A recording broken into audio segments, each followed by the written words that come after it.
The psalm is short, only 5 verses, but it carries eternal weight.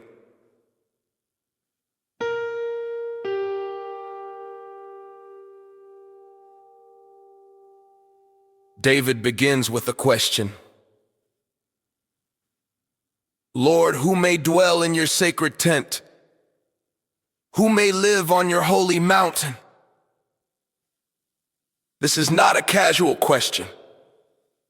This is not a religious question. This is not about church attendance.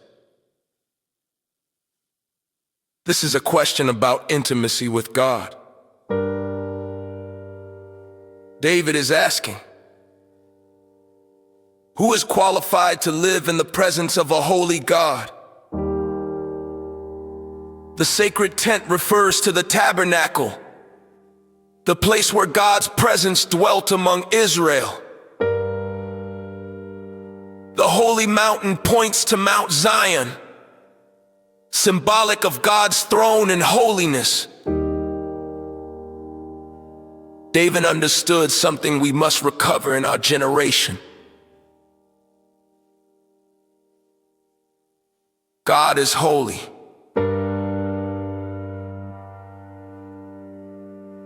We live in a time where people talk about God as friend, as helper, as provident, and He is all those things. But before He is our helper, He is holy. Before He is our provider, He is holy.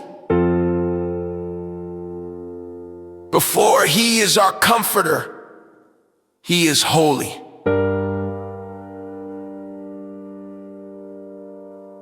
When Moses stood before the burning bush, God told him,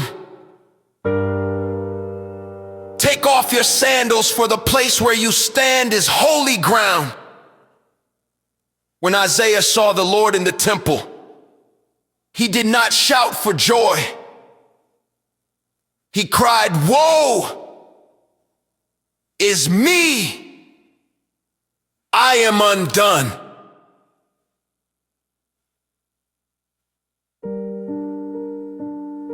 Why? Because when a sinful human encounters perfect holiness, we suddenly see ourselves clearly. David's question is the cry of every human soul. Who is worthy? Who can stand? Who can remain in God's presence without being destroyed by His holiness? Now listen carefully, because David does not answer with theology first. He answers with character.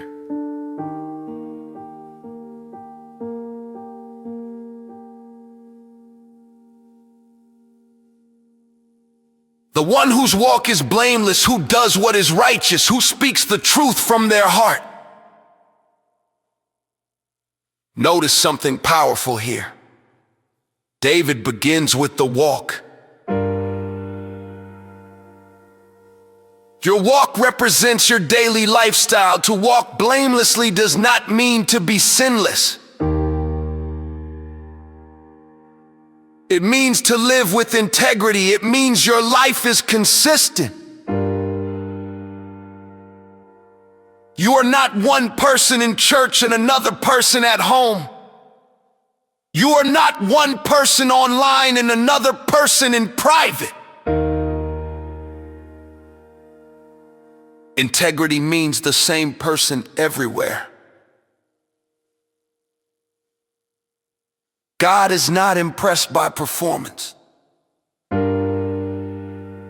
He is looking for authenticity.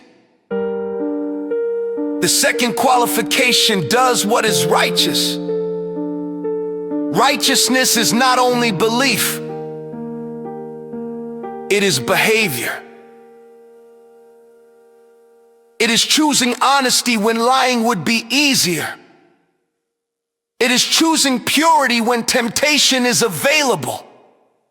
It is choosing forgiveness when bitterness feels justified. True righteousness costs something. The third qualification speaks truth from the heart. Not just correct words, but sincere words. Truth from the heart means no hidden motives, no manipulation, no double speech, because God does not just hear your words, He examines your heart.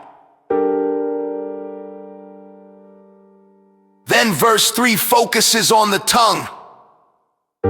Whose tongue utters no slander, who does no wrong to a neighbor and casts no slur on others. Why so much emphasis on speech? Because the tongue reveals the soul. Slander destroys relationships, gossip damages reputations, harsh words wound deeply. Many people want to dwell in God's presence but do not control their speech. You cannot bless God on Sunday and curse people on Monday. Your worship must match your words. David continues, who despises a vile person but honors those who fear the Lord. This means you do not admire wickedness. You do not celebrate corruption. You do not glorify sin. Instead, you honor those who fear God. Who influences you? Who do you celebrate? Who do you imitate? If you admire the world's rebellion, you will not dwell in God's presence. Then David says, who keeps an oath even when it hurts? This is powerful. God's heart is for the vulnerable. A person who dwells with God must reflect. Psalm 15 shows us the standard of God. But there is only one who fulfilled it perfectly. His name is Jesus.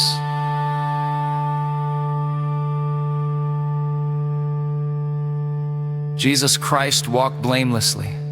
He was righteous in every action. He spoke only truth. He never slandered. He honored the Father completely. He kept every promise. Where we fail, He succeeded.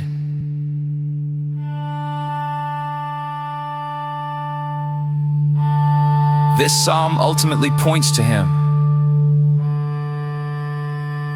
The good news of the gospel is not that we qualify ourselves.